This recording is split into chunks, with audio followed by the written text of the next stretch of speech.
Welcome to Research Rocks. If you purchase DJI Osmo Pocket 3, this video is very important for you. In this video, I am giving you demonstration how to enable ActiveTrack 6.0.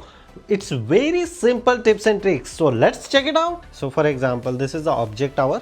We want track this one. I just simply on the Osmo, and here look at this here inside the screen. Here the option is showing here. Always this option is available here. You just simply tap, and here the face auto detection option is available. This one is a 6.0 as they're mentioning, and just simply start. And now look at this here, face track enable. So look at this, the tracking are following the object accordingly. It's amazing features they are introducing. No need to do anything. This is automatically follow the particular object. So this is the amazing. So now just simply start the recording. And now how to enable as a face tracking 6.0. It's very easy. Look at this here, the screen here, the one option is showing here.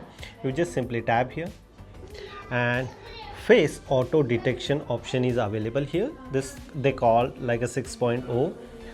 Here the sum of the option is going on this for the detection point of view, 90 and 180 degrees Celsius. This record, this one, you just simply click here.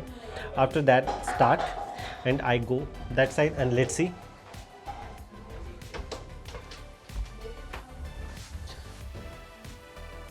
So now is automatically enable. The device can very easily recognize my face and following me.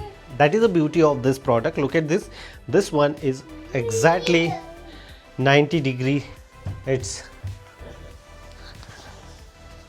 and again come back. This one is auto detection. If you always enable this one, and look at this here, if I down, so the screen is automatically following my face only. This is the beauty of Osmo Pocket 3. Veer bolo. Hope you like this video and subscribe our YouTube channel Research Rocks. Bolo.